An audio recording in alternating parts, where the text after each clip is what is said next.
Hey there, drowsy historian here. Tonight, you are not a hero. You're not a chosen one, a prophet, or even someone history will bother to footnote. You are a cold, unnamed peasant, somewhere in the year 536 AD, which is unfortunate, because this year is broken. The sky has stopped working, the sun is a smudge, the seasons are confused, and your last turnip has gone soft in the root cellar. You don't know it yet, but you've just stepped into the worst year to be alive in all of recorded history. Before your livestock dies of lung rot and your neighbours eat the family dog, do me one small favour. Leave a comment telling me where you're listening from and what time it is. I love knowing who's tuning in from around the world. And if you'd like early access to more historical bedtime stories, ad-free audio of the episodes, or just want to support the show, you'll find the Patreon link in the description. But for now, lie back, get comfortable. Let's begin. You wake up one morning and the sun is broken. You wouldn't describe it that way at first. It's still there, technically. A dull, pale disk hanging in a sky that no longer remembers how to be blue. It isn't night, but it's not day either. The light is wrong, faded, heavy, as though someone dragged a dirty curtain across the heavens. You blink and expect it to burn off by mid-morning, the way mist sometimes does. It doesn't. Days pass. The dimness stays. Then weeks. The light never sharpens. The shadows never return. Eventually, you stop expecting warmth and start adjusting to a world where the sun has clearly decided it's done trying. No one tells you what's happened because no one knows. There's no radio broadcast, no official decree, no helpful meteorologist appearing with a concerned expression and a satellite image. What you are living through is the beginning of a massive volcanic eruption, or maybe two, possibly three. Somewhere far from your shivering village, a mountain has exploded. It could be in Iceland, where the sky likes to punish people with lava and freezing fog in the same afternoon. Or it might be in Central America, where a tropical blast can bleed into the stratosphere and strangle the planet from above. Either way, the result is the same: an immense column of ash, sulfur dioxide, and invisible particles has been hurled into the upper atmosphere, where it now floats, global, silent, and apocalyptic. The effects are not immediate fire and fury. That would at least be dramatic. No, this is slower, meaner. The ash doesn't rain down in torrents. It lingers where you can't touch it, in the upper layers of the atmosphere, spreading like an invisible shroud. It reflects sunlight, diffuses heat, chokes the Earth's lungs without ever setting foot on the ground. What you get is a world stuck in twilight, all day, every day. The trees don't know when to bloom. The birds stop singing. And every morning, you rise to a sky that looks like it's still thinking about whether to bother being alive today. The darkness isn't full, it's worse. It's that half-light that tricks your eyes into straining for detail that isn't there. A grey so consistent and flat that even noon feels like dusk, and dusk feels like morning. You start to forget what colours are supposed to look like. Green turns to ash, brown turns to grey. Faces grow hollow in the strange light, as if everyone is gradually fading out. Children ask why the sun is sick. Elders offer folk wisdom that sounds less comforting each day. You go to bed with the nagging sense that something has gone terribly wrong and that it won't be fixed anytime soon. You keep waiting for it to clear. That's the worst part at first, the waiting. You still think this is a bad spell of weather, maybe a long winter, a strange season, a curse if you're dramatic. You don't yet understand that this isn't passing through. This is settling in. The grey skies are not a storm. They are the new default. There are no more warm months coming. This is not a freakish few weeks of poor visibility. This is a shift in the planet's climate. And you, unlucky soul that you are, happen to be alive right when it hits. This isn't just your village either. News travels slowly, assuming anyone is healthy enough to travel. But what little you do here is worse than you'd hoped. The sun is dim in Gaul. The air is cold in Constantinople. There are rumours from China of yellow fog and failed harvests. A Syrian chronicler writes that the sun gave forth its light without brightness, like the moon. Even the emperors are confused. Even the monks are nervous. No one has a name for what this is. No one has a plan. You're all just living through it together, which is not nearly as reassuring as it sounds. Over the coming months, the light will stay strange, the air will stay cold, the weather will betray you in quiet, calculated ways. Snow will fall in summer, frost will creep into spring. The seasons will lose their shape, as though time itself is trying to shrug off structure. Some days will feel like winter, others will feel like nothing at all. Just a blank grey smear, a placeholder for a day that never really happened. And through it all, you will keep looking up, hoping for the return of the sun. And it will keep disappointing you. You'll hear people start to call this a bad year, which is the kind of understatement only the truly doomed can muster. But the truth is far bleaker. This is not a single year gone sour. This is the beginning of something larger, a decade of collapse, a slow, grinding undoing of everything that once held the world together. Famine, plague, war, cold, and you, poor thing, are going to try and live through it, without warmth, without answers, and eventually without much hope. Welcome to 536, the year the sky went out, and it's only just beginning. You think you've survived hard winters before, and maybe you have, in the way someone might survive a fever, barely, and only by accident. You've dealt with frostbitten fingers, frozen wells, hungry nights. You've patched holes in the thatch and eaten meals that were mostly bark and excuses. You've known what it is to be cold, to be poor, to worry. But this is different. You don't know it yet, not really, but nothing you've learned is going to help you. This winter is not a challenge to be endured. It's a slow dismantling of your life, and you are absurdly unprepared. You're no king, no scholar, no saint praying in a stone tower with stores of wine and honey and clean sheets. You are a generic peasant, indistinguishable from the dozens of other smoke-stained, wind-chapped humans stumbling through the mud outside your village. You own a hut, a few goats, a couple of chickens, assuming they haven't frozen to death yet. You have a wife who mutters in her sleep, a child with a persistent cough, and a back that aches whether you're working or not. Your job, your entire existence, revolves around keeping the people in your hut alive until spring. That's all. That's everything. And you've done it before, just not like this. Because in a normal year, if such a thing even exists, the winters are cruel but predictable. The first frost comes late enough that you've had time to harvest. You know how many sacks of grain you need to get through until planting. You know that if you ration carefully, if you mend the holes in the cloaks and store the root vegetables in the driest corner of the cellar, you'll probably make it. Maybe there will be lean weeks. Maybe you'll have to trade a goat for some lentils. Maybe the thatch will cave in and you'll curse your ancestors, but you'll survive. You've done it before, but that's when the rules worked. That's when the weather followed some kind of logic. Now it's different. The harvest didn't come. The ground was too cold for too long. The barley shriveled before it ripened. The beans moulded. The potatoes, if you even managed to grow any, froze in the soil before you could dig them out. Your cellar is nearly empty before the real cold even starts. The food stores that were supposed to last until March are already down to a few jars of something you're pretending is stew.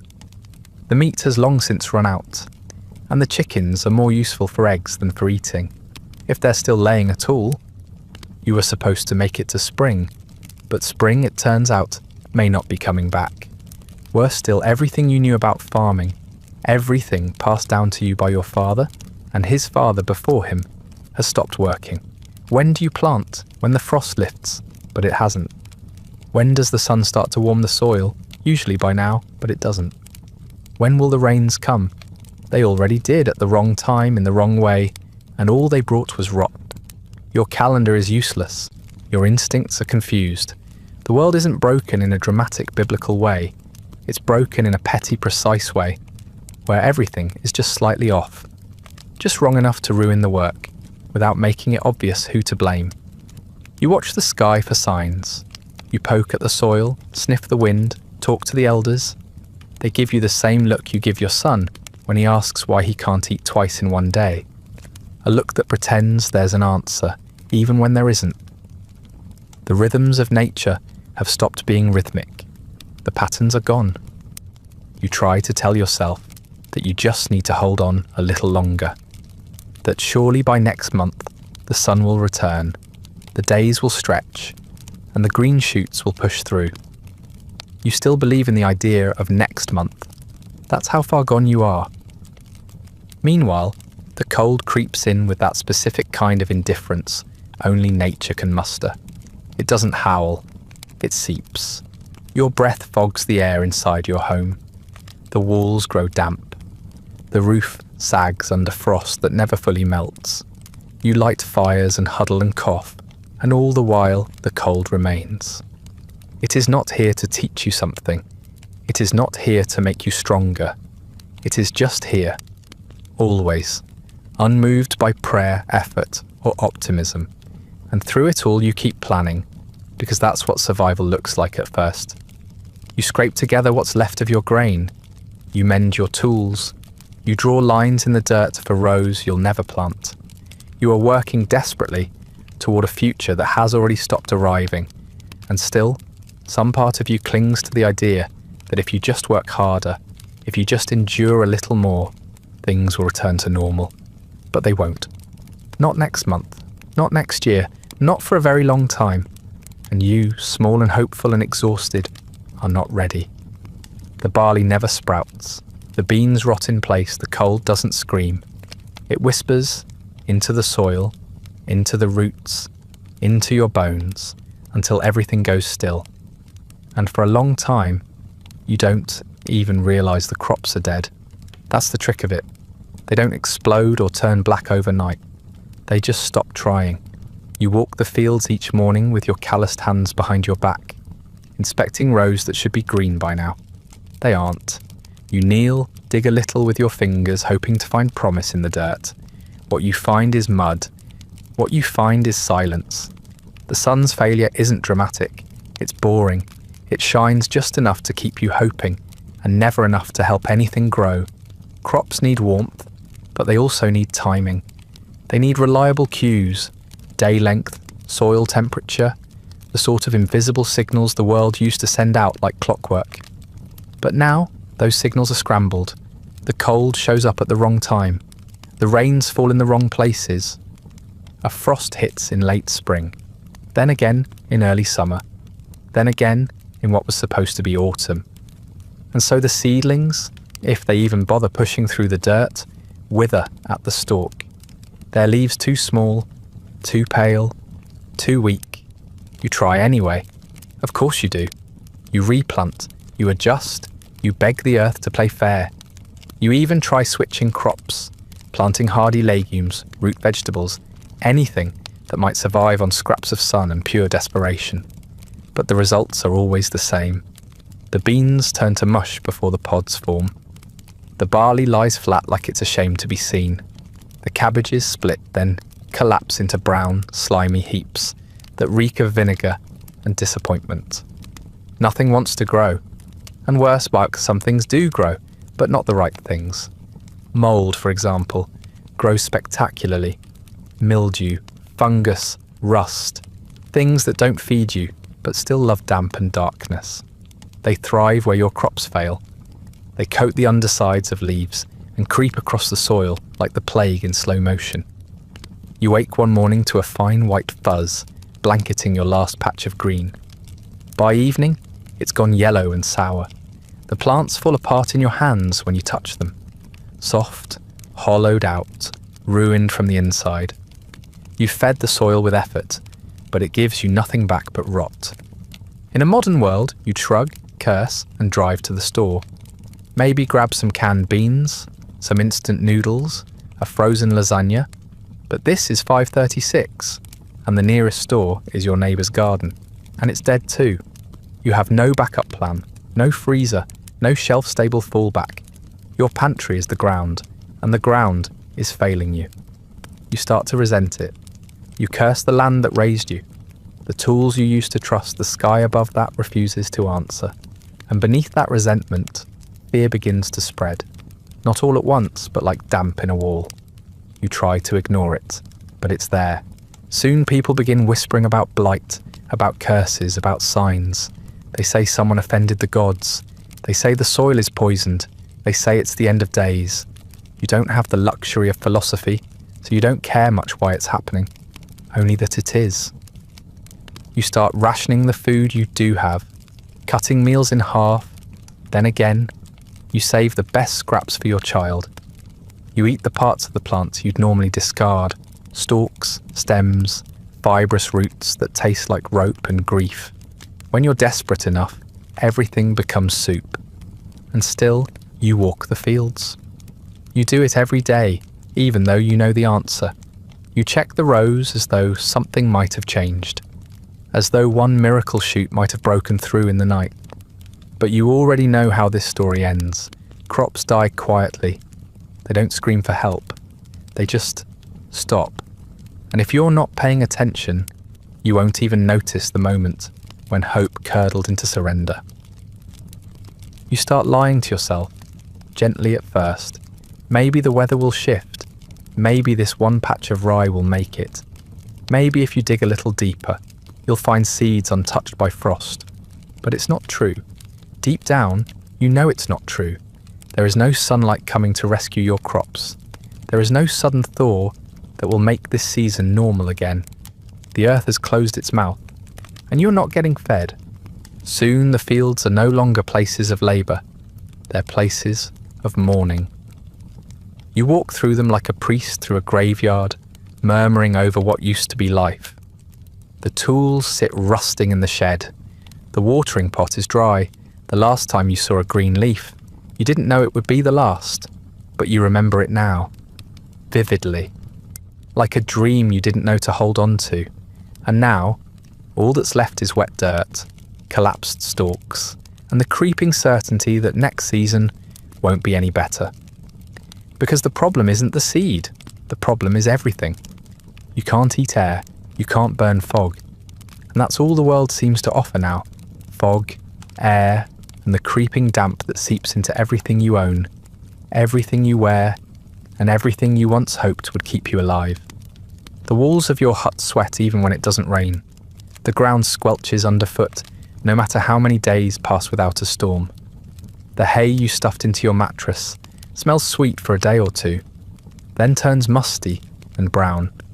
You try to air it out, but there's no dry air left. The whole world is damp, soft and sour, like old teeth left too long in a mouth that's forgotten how to chew. There's a permanent smell now. You can't name it, not precisely. It's not just one thing, it's everything. Decaying, spoiling, dissolving, mould blooming in the corners of rooms, grain gone soft in the sacks you trusted, a sourness in the meat, even after you boil it. It's the scent of a world left out in the rain and forgotten. Sometimes it smells like wet wool, sometimes like spoiled milk, sometimes like something you'd rather not identify. But it's always there, clinging to your clothes, your skin, your breath. You try not to notice, then you try to get used to it. And then you stop noticing entirely, which is somehow worse, and you start to understand what it means for food to betray you. In better years, bad meat was a rare mistake. Now it's the rule. You unwrap a cut of pork and find the edges greying, the fat slick and translucent. You scrape it, trim it, boil it with salt and vinegar. You pretend it tastes fine. It doesn't. But what else can you do? There's no butcher offering alternatives. There's no icebox to save it. The air is too wet to dry anything properly and too warm to freeze it. Everything spoils faster now.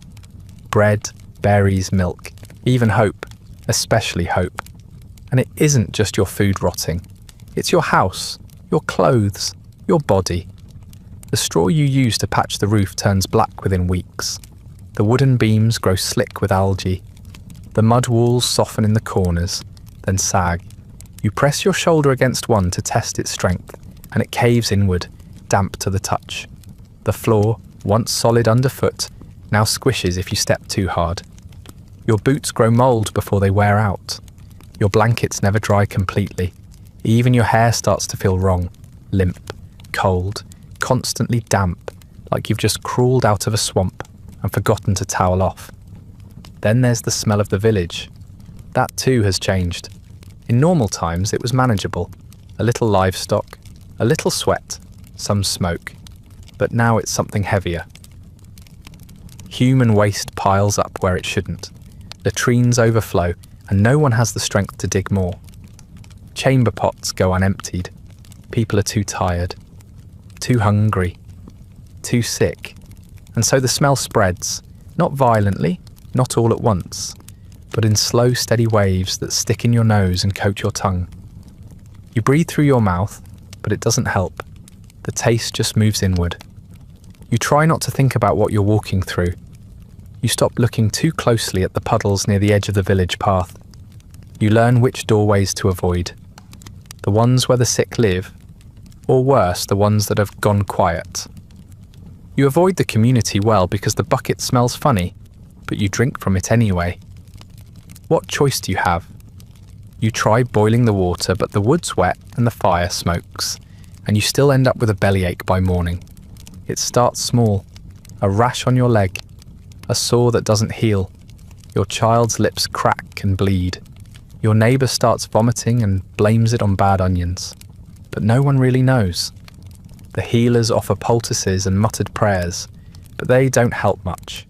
People talk about winter sickness, like it's a normal thing, but you know this isn't normal. There are too many stomach aches, too many fevers, too many people limping around with swollen joints and sunken cheeks. Malnutrition, though no one knows the word for it, begins to do its slow work. The children shrink. The old don't get back up when they lie down. You try to keep things clean. You wash in the stream when it's not frozen, even though it stings. You scrub your hands with cold ash. You sweep the floor with a stick and some misplaced optimism. But you're not stopping anything. Hygiene, as it turns out, requires more than good intentions. It requires fuel for hot water, time to rest, bandages, soap. And you have none of those things. Just cold and damp, and the slow descent into filth. You begin to realise this isn't just about the cold. Cold you could handle. Cold was predictable, but this is different. This is the collapse of all the small things that used to keep life bearable. The smell of fresh bread, the warmth of dry clothes, the comfort of knowing that your dinner won't make you sick. Instead, you wake each morning to damp air, spoiled food, and a growing ache in your gut. You live in a house that smells like wet ashes and bad decisions. You walk streets that stink of slow ruin, and you pretend not to notice, because if you really stopped to take it all in, you'd never sleep again. It's early February, and your child hasn't spoken all day. Not because they're sleeping or sulking, but because it takes too much energy. Their cheeks are sunken, their eyes unfocused, and they've started sitting strangely still, like they're trying not to burn calories by blinking. Your wife hasn't bled in months. You've been eating bark and boiled leather for days, and now you're looking at the seed grain, that last sack hidden in the darkest corner of the cellar, the one thing that isn't meant to be food. It's supposed to be sacred, the future, the next harvest. But you're not thinking about spring anymore.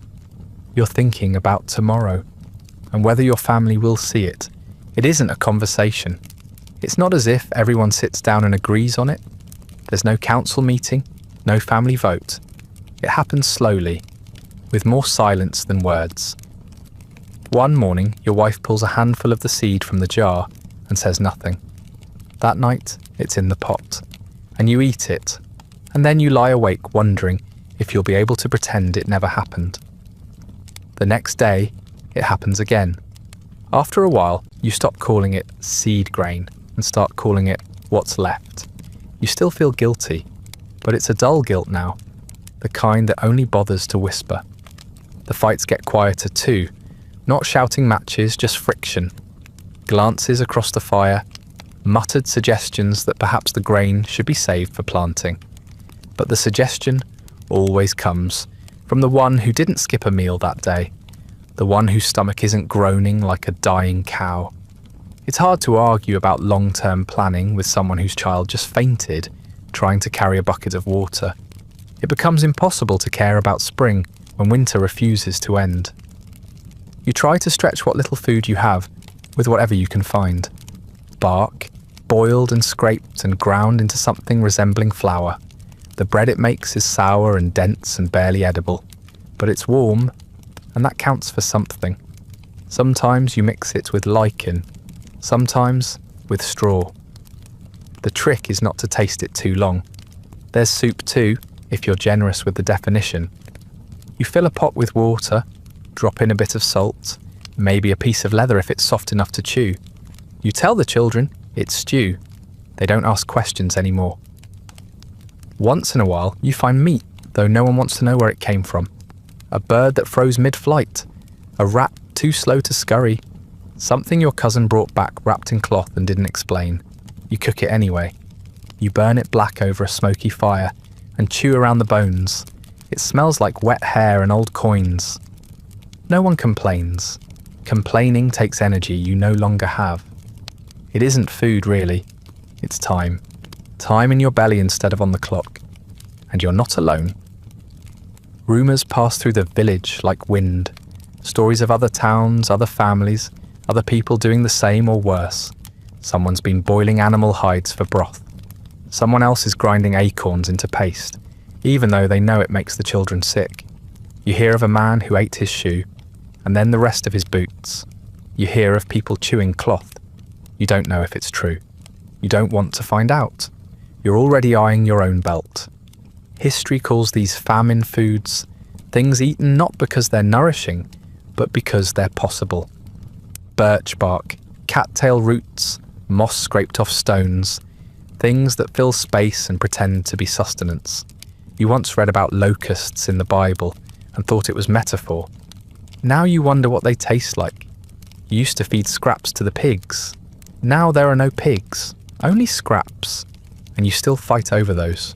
The worst part is how quickly it becomes normal. At first, each strange meal feels like an emergency. Then it becomes a routine. You stop remembering what real food tastes like. You stop dreaming of meat. You stop noticing that your skin is thinner, that your cheeks have hollowed out. Everyone around you is shrinking, slowly. Some days it feels like the whole village is turning transparent. You know you're weaker. You know you're dizzy more often. You know your hands tremble, but so do everyone else's, and that makes it easier to pretend you're fine. You still hide a little seed grain, of course. Just a bit. A desperate token of optimism, stuffed in a jar behind the firewood. You tell yourself you'll plant it in spring, if spring comes, if the frost ever lifts, if your hands are still steady enough to dig. But you know, deep down, that it won't be enough. You've eaten the future to survive the present. You had no choice, and yet the shame clings to your ribs, like the taste of that last miserable bowl of bark and salt.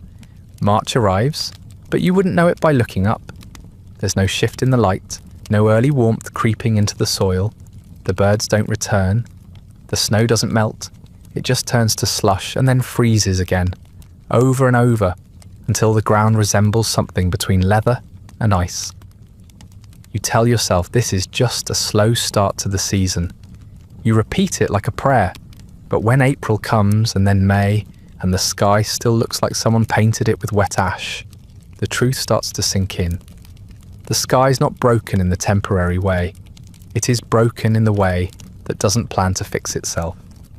The light you live under now is not proper daylight, and it's something else, something thin and wrong, a pale smear that seeps through the clouds without illuminating anything.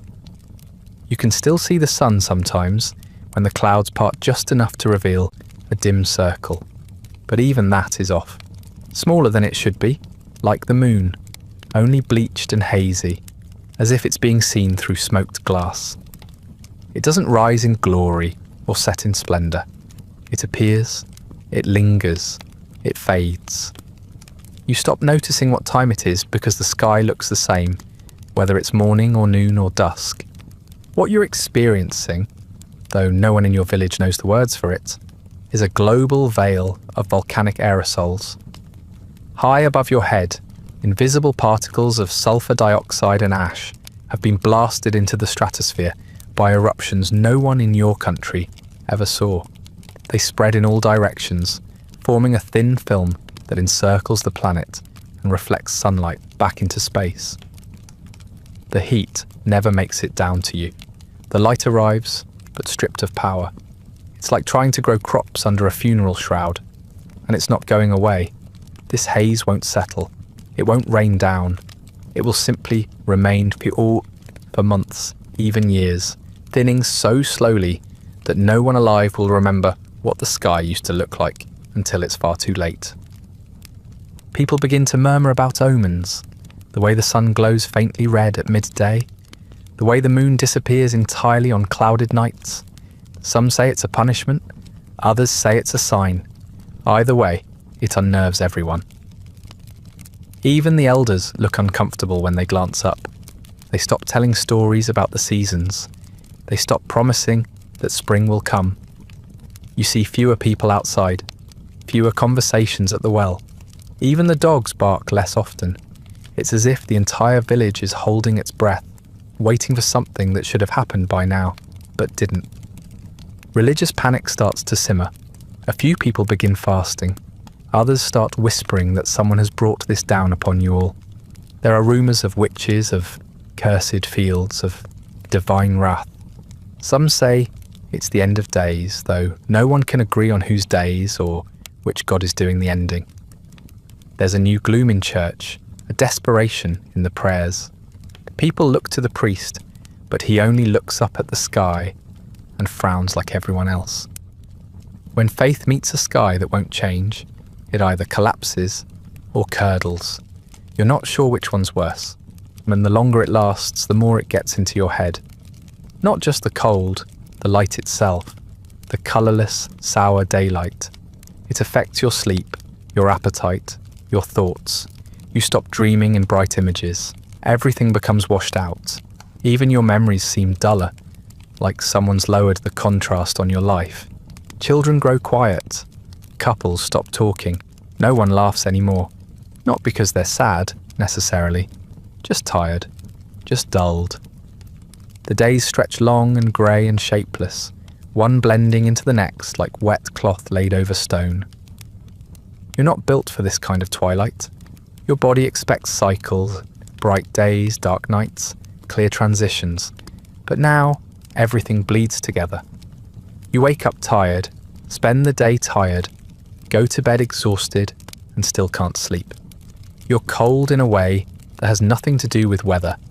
It's in your chest, your spine, your thoughts. Like something settled into you. Something heavy and grey and endlessly still. It's not death, but it's close. A sort of living numbness that you can't quite shake, no matter how many times you light the fire, or hug your child, or squint up at the miserable grinning corpse of the sun. In the far-off cities, people will eventually try to record this, to write about the year without sun, the dark year, the famine year. Some will blame comets or eclipses or God. Some will get the dates wrong. Some will pretend it was only a bad winter.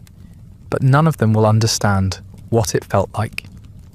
To wait for light that never came. To check the sky every morning, only to be disappointed again. To stop measuring time by days or weeks and start measuring it by how many people you've buried since the last time you saw a clear sky. The sky, of course, doesn't care. It does not hear your prayers or mark your losses. It does not shift in response to human misery. It stays grey. It stays cold. It stays there, high above you, empty of comfort, empty of promise. As you wait and wait and wait. You pray for sun. You fast. You flagellate. You slaughter a goat and burn the best cuts on an altar that hasn't seen genuine hope in months. Still, nothing. The sky doesn't shift. The clouds don't part. The ash-grey ceiling above you doesn't flinch, even when the priest cries out loud enough to wake the dead. You've done your part, made offerings, whispered hymns, wept in corners, and yet the world stays broken. At first it feels like a test, then it feels like a punishment. Eventually, it just feels like silence. The belief doesn't die all at once, it fades, grows brittle, twists in strange directions. People start seeing signs in everything. A bird flying east when it should have flown west. A stillborn calf. Frost appearing in the shape of a skull on someone's window. Omens are everywhere now, and no one agrees on what they mean. Some say the sun is sick. Some say the world is ending. Some say God has turned his face away, or that the old gods have returned and are angry at being forgotten. You hear all of it and believe none of it, or maybe you believe a little of everything. When the light goes out, meaning rushes in to fill the vacuum, no matter how cracked the vessel. In your village, religion used to be background noise, something you did on holy days, something your grandmother scolded you about, something that lived in candles and chants and the scent of old incense. Now it's different. Now it's urgent. People gather more often. They chant louder. They kneel longer. Not because they're devout, not really, but because they're scared. And ritual gives fear a shape, something to do with your hands while the sky forgets to shine. Among Christians, the talk grows darker. They speak of revelation, of tribulation, of the trumpet blasts that signal the end. Someone starts reading the book of Joel aloud, again and again, the part about the sun going dark and the moon turning to blood. People nod solemnly, eyes wide. A few cry. The priest doesn't tell them to stop.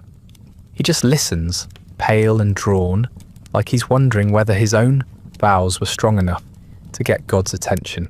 You see him pacing at night, staring upward with the kind of expression that once meant deep thought, now just means confusion. The old pagans don't handle it any better. Some say the gods are angry at being neglected. Others think the gods are dead. The festivals lose their joy. Sacrifices grow more frantic. Someone digs up an old tradition involving bloodletting and oak leaves. Another suggests burning a sacred tree. You're not sure where the tree came from, or the logic behind the ritual, but at this point, no one questions much. They just want the sun back, and they'll bleed for it if they have to. If nothing else, the pain reminds them they're still alive. The Zoroastrians to the east whisper of cosmic battles, of light losing to darkness, of Ahura Mazda withdrawing his favour. Fire temples burn low, and priests talk in hushed voices about cycles and trials, and the long winter that comes before renewal. But even those who cling to the idea of eventual rebirth don't pretend this isn't a punishment. The world has tilted off its axis, and if it rights itself again, it won't be because humans earned it. It will be because the divine forces fighting above your heads grew bored and wandered off. New cults begin to appear, small desperate things cobbled together from leftover beliefs and raw hunger. A woman in a neighbouring village claims to hear the voice of a sky god no one's ever heard of before. She leads people in chants at dawn, arms raised toward the fog. A boy claims to dream of fire and gives prophecies that mostly involve shouting and shaking. A man demands worship in exchange for a new planting calendar that still doesn't work. People follow them anyway, because doing something, anything, feels better than waiting in silence. You know it's getting worse when people start looking at their neighbours differently. Someone must be to blame. Someone must have sinned too deeply, or failed to sacrifice enough, or looked at the sky with the wrong kind of eyes. Fingers point. Accusations hiss like steam from under a lid. A sick child is blamed for bad weather. A woman who muttered to herself is avoided. You hear talk of curses, of impurity, of cleansing rituals that sound more like punishment than purification. You stay quiet. You avoid attention. That's safer now. You still pray sometimes, quietly. Not because you expect an answer, That illusion has long since cracked. But because the rhythm of it calms your hands, because it's habit, because the words are familiar, you ask for light, for warmth, for mercy. You ask the sky to shift, the cold to break, the soil to yield. And when nothing changes, you simply fold your hands, nod, and try to sleep through another night of unanswered devotion. The gods, if they ever were listening, have gone quiet. Maybe they're busy, maybe they're dead, or maybe they've seen what's coming next and decided to get out while they still could. Your neighbour's child is missing. Nobody asks questions. The family says nothing. The house is quiet. The door stays closed. You walk past it with your eyes forward and your mouth shut, because you've learned by now that asking the wrong thing is just another way to die. Maybe the child wandered off and froze. Maybe the family sent them away to beg for food in another village. Or maybe, and this is the part you don't say out loud, maybe the child was the last thing in that house that could be eaten. It doesn't happen all at once. No one wakes up one day and decides to abandon morality. It's gradual, a slow erosion of boundaries that once seemed fixed. First, it's just hoarding. People stop sharing. Families pretend they have less than they do. Someone buries a sack of grain under their floorboards and lies about it. A widow who used to give away extra bread now closes her shutters and won't answer the door. You don't blame her. You've done the same. You've learned that generosity is a luxury for people who don't plan to survive the winter. Then come the thefts. Small things at first. A chicken gone missing. A wheel of cheese that wasn't where it should be. Then larger things. A goat. A whole store of kindling. A sack of barley. Accusations start flying, but softly, like smoke. No one wants to say anything too loud, in case it's wrong, in case it's right. You sleep with your back to the door now, a knife under the straw. You don't fear wolves. You fear the people who used to lend you salt. The first murder happens quietly. A man is found face down near the edge of the woods. His pockets are empty. His boots are gone. You hear that he was carrying a dried fish home from his sister's farm. No one finds the fish. No one finds the sister. The priest says a few words and people nod, but no one really grieves. Grief requires energy, and there isn't any to spare. You tell yourself it was a mistake, a fluke, but you don't go near the woods anymore. And then, when it gets bad enough, the whispering starts, about people eating people. At first it's a story from far away, a town to the east, a road too dangerous to travel, a siege where everyone went mad. You want to believe it's just talk, just fear and rumour, but then it comes closer. A boy says he saw something in the forest, bones boiled clean. A woman swears she heard chewing from behind a boarded-up window. You tell yourself it's nonsense. You stop telling your children bedtime stories. You don't want them thinking about what hunger can do. But history remembers. And the truth is, it's not new. There are records written by monks, preserved in brittle parchment, describing years just like this. In Ireland, they spoke of parents eating their own young during the famines of the early centuries. In Constantinople, witnesses swore that during sieges, the scent of roasting meat came from houses where no livestock had ever lived. There's a chronicle from Syria that recounts people grinding up bones for soup. The words are distant, faded, almost mythic, until they're not. Until you realise you're living through the same chapter, just with fewer scribes and no parchment to preserve your shame. You still try to hold on to some kind of line. You don't speak to the family next door, but you leave a turnip on their step. You stop your son from stealing eggs from the coop that isn't yours. You help dig a grave for the old man who froze in his sleep, even though no one asked you to. But you know, deep down, that lines like these are temporary. They exist only as long as your body holds out, as long as your ribs don't start pressing too hard against your skin, as long as your hands don't start shaking from hunger. Trust is gone, not dramatically, not shattered like glass, but dissolved like salt in water. Slowly, until nothing remains but a vague taste of what used to be. You look at your neighbours and no longer see friends or kin. You see mouths, you see hands, you see the future if you're unlucky. Every conversation is an assessment. Every gesture could be a threat. You don't tell anyone how much you have. You don't ask what they've lost. You nod and smile and keep your back to the wall. The worst part is how ordinary it starts to feel. How all of this, the theft, the silence, the fear, becomes background noise. You don't flinch at empty cradles anymore. You don't ask where the meat came from. You just eat when there's food. You just sleep.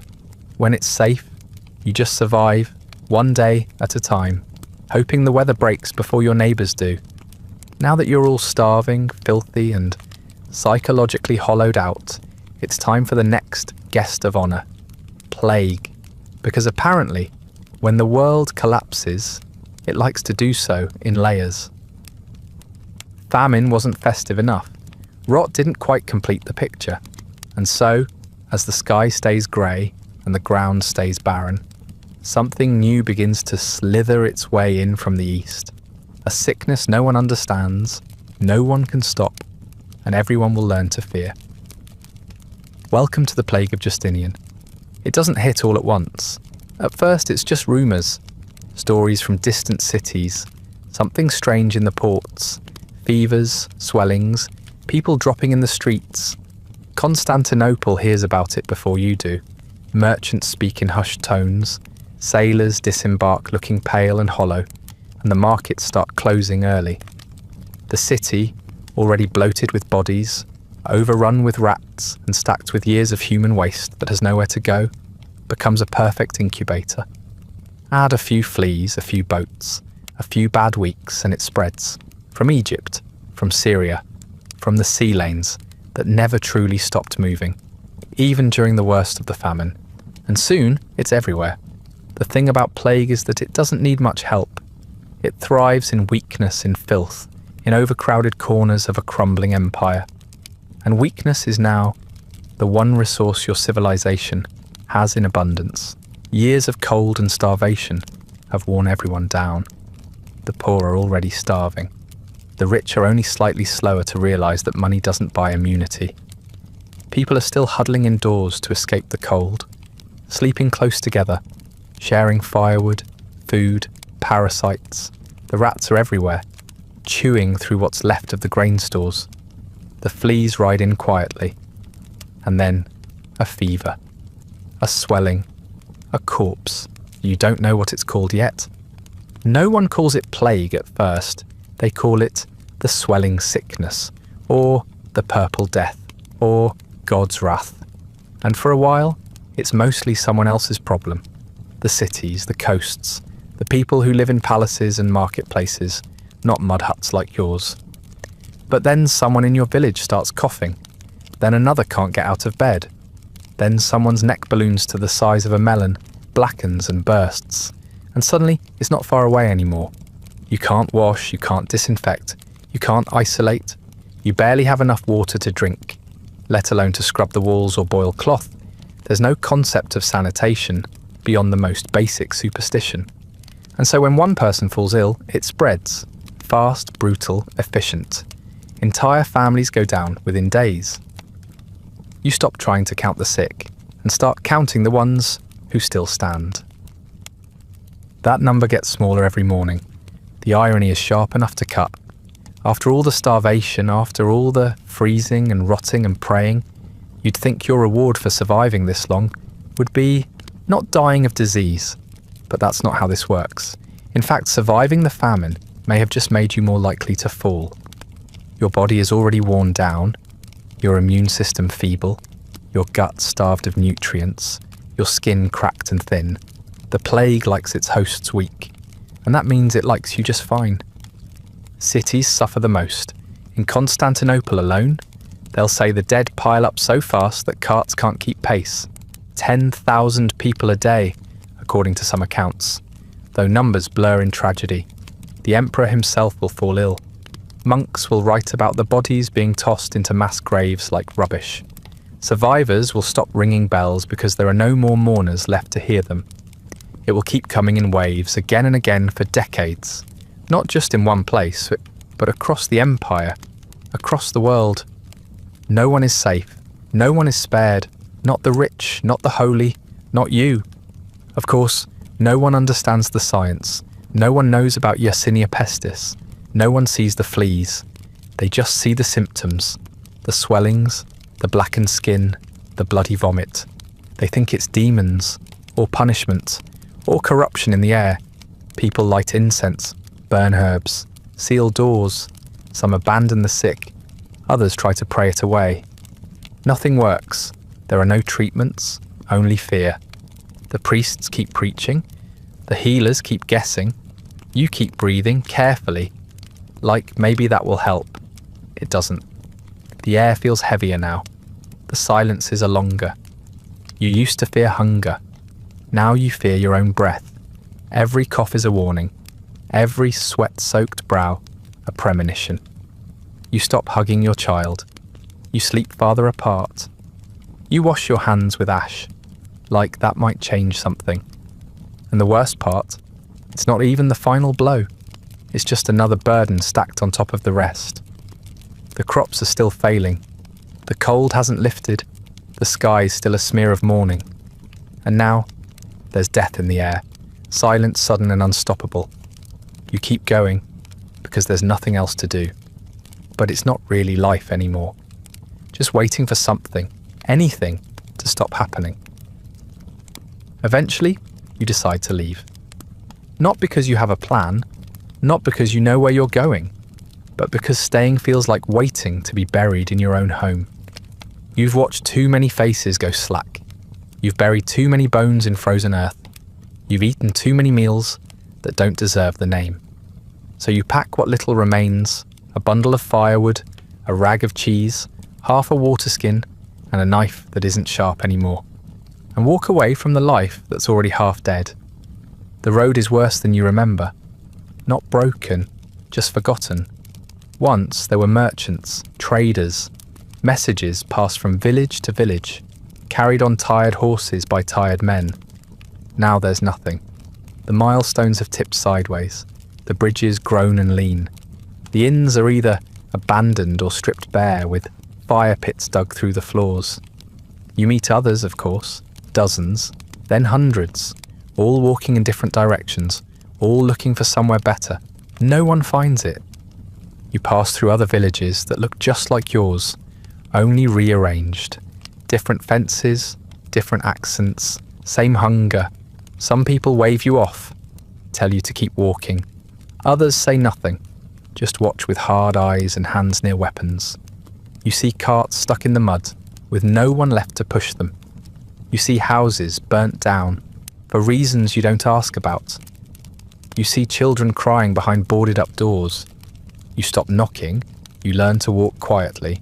You learn not to look too long at anything. You thought you might find help. A monastery, maybe, or a wealthy estate with food to spare. But there is no aid. There are no soup kitchens, no refugee camps. The word refugee hasn't even been invented yet.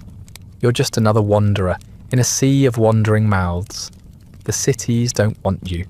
The towns can't take you. The farms have nothing left to offer, even if they wanted to, which they don't. Because every stranger is a threat, another stomach, another hand reaching for what little remains. When people do take you in, it's usually with suspicion. A bed of hay in a shed, a crust of bread handed over, with a warning not to steal. You say thank you, you mean it. You sleep with one eye open anyway. Once a man offered you shelter in exchange for labour. You chopped wood all day. He fed you nothing. You left at dawn. Another time, a woman offered a bowl of soup that tasted like boiled weeds and regret. You still dream about it sometimes. The kindness, not the taste, but kindness is rare. More often it's a fight. Two villages arguing over who gets to fish a dying stream. A band of men with axes turning away travellers, with threats and curses. You see one group corner a family near a riverbank and take their boots, their packs, and their last piece of dried meat. They don't kill them. They don't have to. The river takes care of that later. You help bury the youngest child with your hands. because there was no time to find a shovel. People start forming groups, not for safety, but for strength. Little militias, old rivalries reborn. What began as survival becomes conquest, in miniature. Someone raises a banner from a half-forgotten noble house. Someone else carves symbols into their shields. You hear the word bandit more often, but it doesn't mean what it used to. It just means hungry men who stopped pretending. You start to wonder whether the difference between a village and a raiding party is just whether they let you leave alive. And then there's the border disputes, if such a term even applies anymore. Old tribal lines flare up. Ethnic tensions that lay dormant during better years return like rot under floorboards. One kingdom blames another for the failed grain shipments. Another sends riders to seize a granary that no longer exists. You hear of raids. You hear of retaliations. You hear of warlords staking claims over piles of ash and calling them cities. You walk a little faster after that. You were never meant to be a refugee. You were supposed to be a farmer. You were supposed to live and die within walking distance of the same 3 wells. But now you've walked for weeks. Your feet are blistered and cracked. Your shoulders ache from carrying a pack with nothing in it. You've eaten weeds. You've drunk from streams that smell like rust. You've stared at the same grey sky in 5 different provinces. And you're no closer to salvation than when you started. Eventually, you stop. Not because you find somewhere good, just because you're too tired to keep looking. You settle near a stream, or in an abandoned barn, or with a group of strangers who stopped asking names. You tell yourself you'll build something here, grow something, start again. But the ground is still frozen. The clouds still haven't broken. And now, instead of being one hungry family in your own village, you're one among hundreds, displaced, nameless, and just as doomed. The roads are still there, technically. You can trace their bones through the muck, old Roman stonework half buried in weeds, ruts worn deep by cartwheels that haven't turned in years. But no one travels them now. There's no point. The markets are empty. The merchants are gone. The only thing moving across the empire is cold wind and old news. Trade hasn't just slowed, it's collapsed.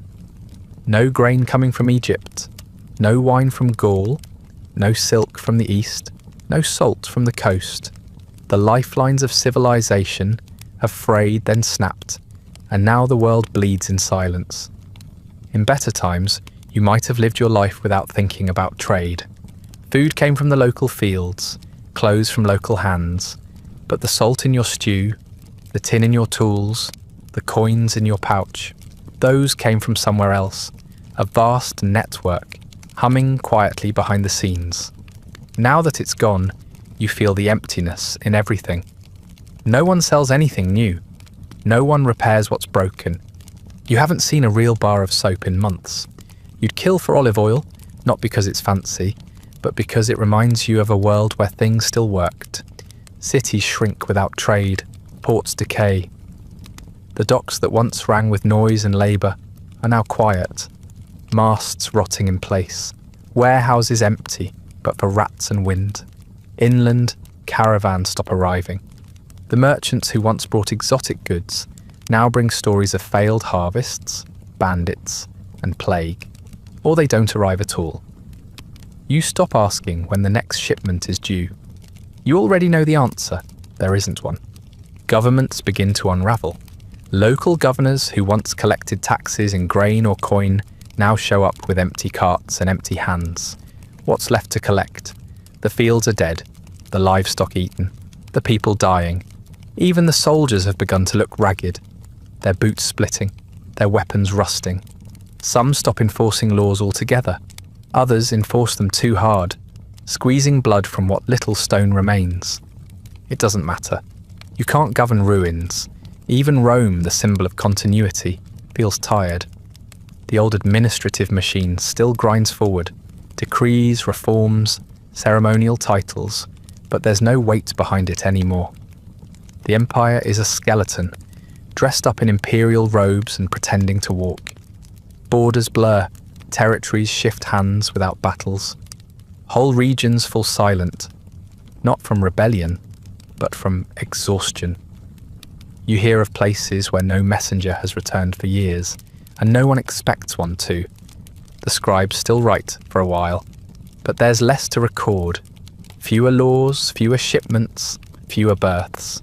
The ink dries on dusty scrolls that no one will read.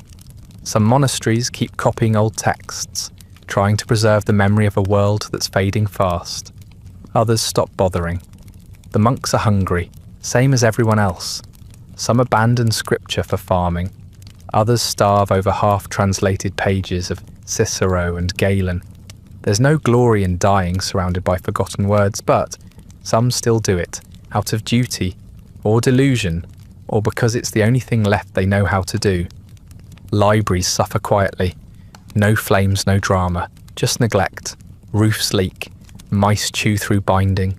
Damp pages curl in on themselves and crumble. Scrolls meant to last centuries dissolve into mulch on shelves no one visits. The people who once kept knowledge alive, the scribes, the clerks, the stewards, die or flee or simply lose the will to continue. You start to hear stories about old books being used to start fires, not because anyone hated the knowledge, but because they hated being cold more. And still, people pretend things are holding together. A travelling official passes through your area and reads a proclamation from the emperor. You don't know who the emperor is anymore. You haven't seen a coin with his face on it in years, but you nod along anyway, like it matters. Like the empire still has hands that reach this far. It's a ritual now, hollow but familiar. The illusion of order maintained just long enough to keep people from noticing the truth. The world that once existed isn't dying. It's already dead. It just hasn't been buried yet. You used to believe that civilization was permanent. Stone roads, written laws, trained armies, but now you see how fragile it really was. How much of it depended on sunlight and weather and stomachs that weren't empty. And when those things failed, everything else followed. Not with a crash, but with a slow, weary shrug. The collapse isn't loud, it's quiet, administrative, boring. 1,000 small failures stacked on top of each other until nothing works and no one remembers how it ever did. And you just keep going. You still pay your taxes when someone with a sword demands it. You still listen to the priests, even if their voices shake. You still plant seeds in frozen soil and wait for letters from cities that no longer send them.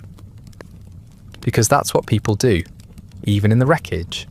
They pretend things might return to normal, even if deep down they already know. There's no normal left to return to. You stop wondering what's happening elsewhere. You stop wondering what month it is. Not because you don't care, but because it no longer seems to matter. The outside world, the towns, the cities, the ports and far-off kingdoms, fades like a dream you barely remember. For all you know, they've crumbled entirely. Maybe Constantinople is ashes. Maybe Gaul fell into the sea. Maybe the rest of the world kept going without you. And you're just too small, too cold, and too far away to notice. But you don't think about it much anymore. You can't afford to. The messengers stopped coming seasons ago. First the riders, then the carts, then the traders who still tried, long after there was anything worth trading. The roads are too dangerous now, or too empty. Bandits, sickness, starvation. Take your pick. Even when someone does wander through, they rarely bring news, just stories. Half-remembered names of places you've never been. Claims of miracles or famines or distant wars that sound more like folk tales than fact. You nod politely when they speak. You stop listening by the third sentence. Your world used to stretch beyond the village, not far, but farther than now. You used to know what was happening 3 towns over. You used to hear about harvests in the south, festivals up a river, weddings and executions, and the price of salt in a city you'd never seen. But that's over. Now your world is the length of your daily walk, the edge of the nearest woods, the handful of people who still have the strength to talk. You see the same faces every day, hear the same tired complaints, tend the same useless patch of ground. Even that feels like too much some days. You've stopped marking the calendar. You used to scratch the days into a bit of wood, tracking moon cycles, estimating seasons. You stopped after you realised you'd miscounted by almost 2 weeks, and no one had noticed. The sky gives you no clues. The trees seem confused. You're fairly sure it's spring again, but it could just as easily be another cruel trick of the cold. People don't talk about dates anymore. They talk about before the last freeze or after Marta's boy died, as if time itself collapsed alongside the roads. What little information does trickle in arrives warped, bloated with fear and guesswork. A peddler claims he passed through a town where everyone was dancing themselves to death. A travelling priest says the sun is coming back soon because he saw a flock of birds flying north. A hunter insists he heard the voice of a saint in the woods. You don't believe any of it, but you don't challenge it either. Truth is too heavy now, and you're too tired to carry it. So instead, the old stories come back. Not scripture, not history, the older ones, the ones that live in corners and shadows and the spaces between facts. A woman with red eyes seen in the fog, a cursed well that boils in winter, a wolf that walks upright and steals children who complain too loudly. You laugh when you hear them, but not for long. Not too loud, because everyone knows someone who saw something, and no one wants to risk being wrong. You find yourself repeating fragments, sayings your grandmother used, charms, warnings, useless things that sound like wisdom because they're old and rhythmic and no one has anything better. Don't sweep after dark. Don't sing during a storm. Never leave bread upside down. You don't remember why these mattered, but you follow them anyway. You need rules, even stupid ones, to hang on to. They make the grey days feel slightly more structured. They give you the illusion that choices still matter. Children grow up in this fog of unknowing. They ask fewer questions now. They play less. They grow up faster, or maybe just smaller. Some of them never learn the names of cities that once sent wagons full of goods through your village. Some don't know what gold looks like. Some don't understand what you mean when you mention the sea.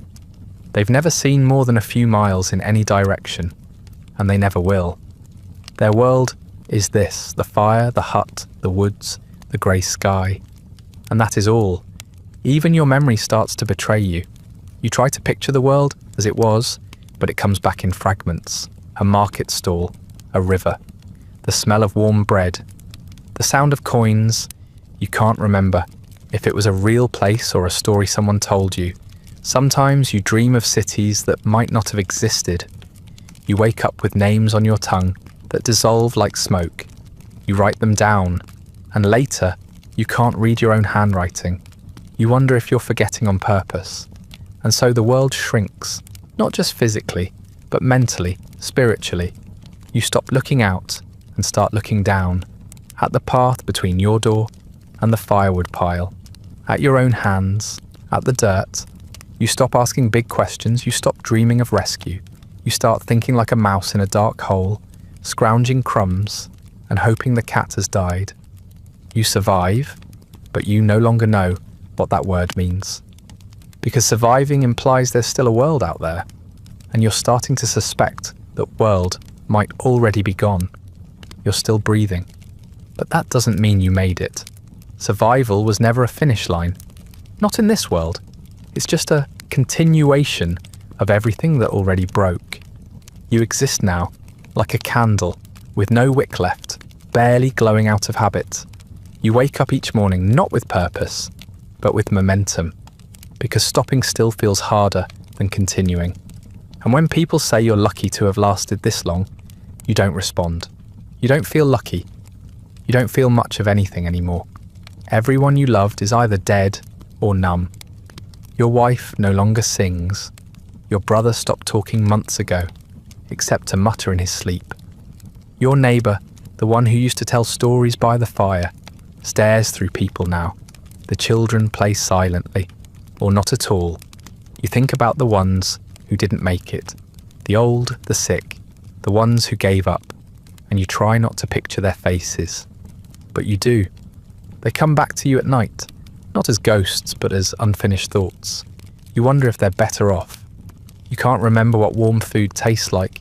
Not real warmth, not something scorched over a smoky fire or half-boiled in a cracked pot, but the kind that fills you from the inside. The kind that made you sigh after eating. That kind is gone. Your meals now are more like tasks. Half-frozen tubers, sour broth, something vaguely chewable that used to be a root. You eat because you have to, because your stomach still grumbles, even if the rest of you gave up weeks ago. You try to remember summer. Not just the word, but the feeling. Bare skin, green shade, dust rising from a dry path. Bees, the sound of birds in heat-thick air. But it's faded, distant. The seasons have all blurred into one another, one long grey smear of wet earth and numb fingers. You know summer must still exist somewhere. You just don't believe it will ever come back here. Not to you, not in your lifetime. Maybe not ever. Hope was the last thing you let go of. You kept it hidden long after you stopped speaking its name. You thought maybe, if you didn't say it out loud, it wouldn't notice you still had it. But it noticed. And now it's gone too, not in some dramatic moment, not in tears or fury, just gone. Like breath on a mirror, vanishing before you realise it was even there. You stopped making plans. You stopped planting things. You stopped pausing at the window to look for sunlight. You just stopped. And then one morning, you don't wake up. No cries, no fever, no blood. Just the quiet ending that comes when the body runs out of excuses. Your fingers are curled around a blanket that no longer keeps out the cold. Your breath slows. Your bones ache, but distantly, like they've grown tired of trying to get your attention. Outside, the fog has settled low again, pressing close to the earth, as if the sky is trying to touch the ground one final time. You close your eyes and the world does not protest. It lets you go without ceremony. No one sees you die. No one is watching. Your hut stays still. Your last thought is not of heaven or warmth or regret. It's something smaller. The sound of running water, maybe, or the taste of an apple from a tree that hasn't borne fruit in years. You are not remembered in songs. You are not chosen. You are not spared. You just held on longer than some, and then you didn't. And the world continues, exactly as broken as before. Later, someone finds your body. They bury you without much trouble. The ground is soft from thawing frost.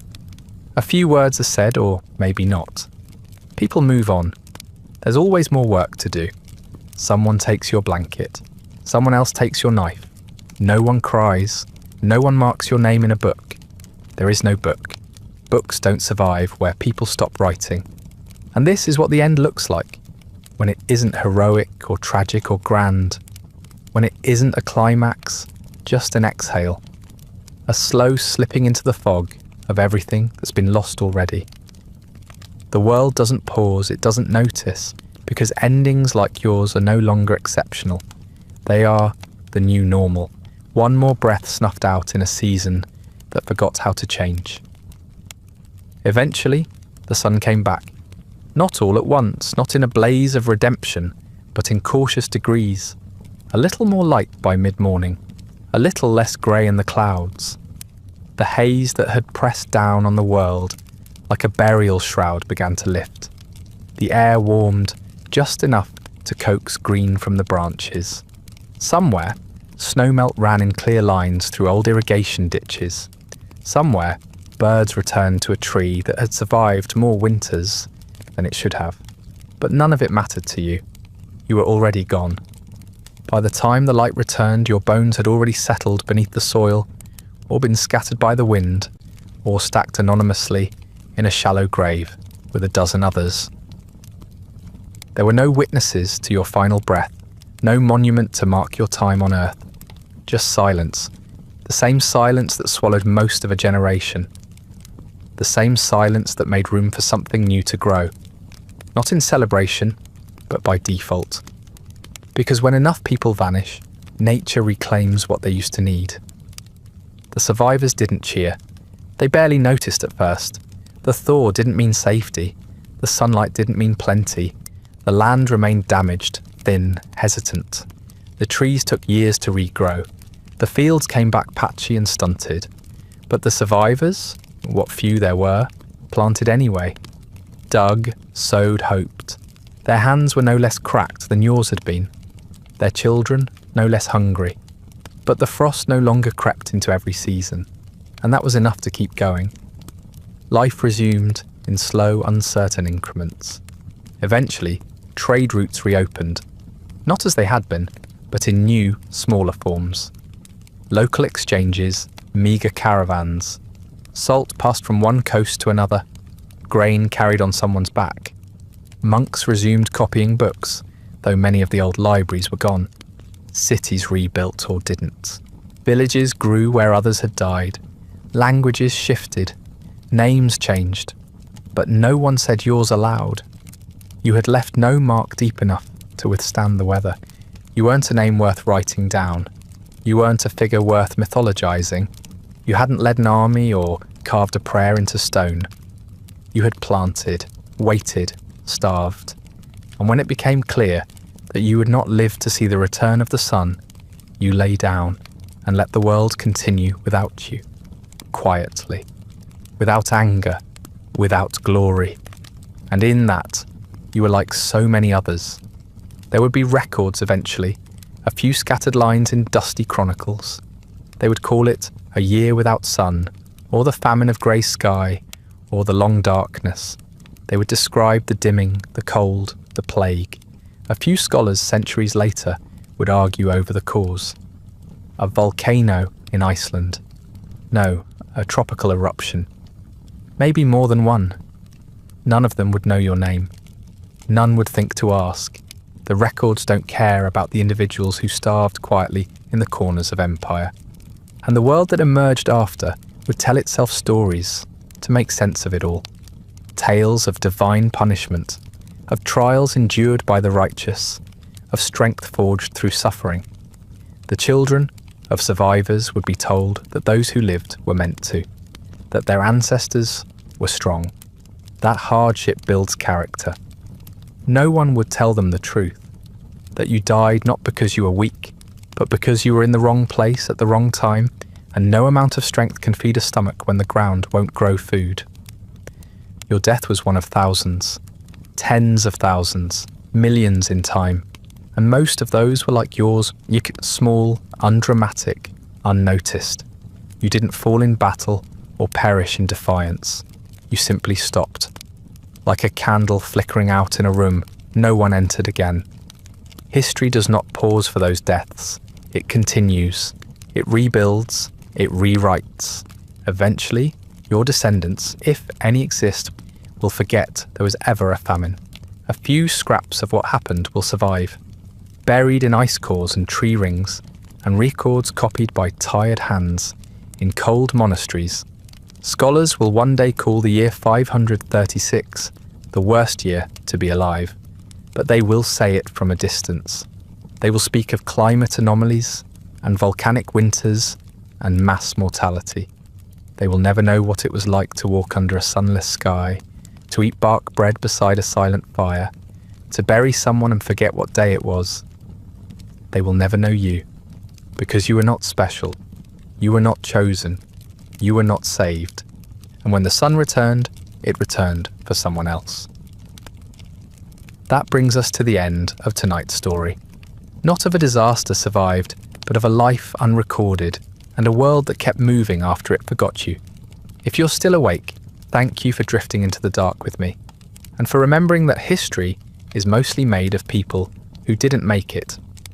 If you'd like early access to future stories, ad-free audio of these episodes, or just want to support the show, you'll find a Patreon link in the description. You can also like, subscribe, or leave a comment with other parts of history you'd like to see covered. And if you're listening on a podcast app, a rating or review helps others find these stories. Sleep well.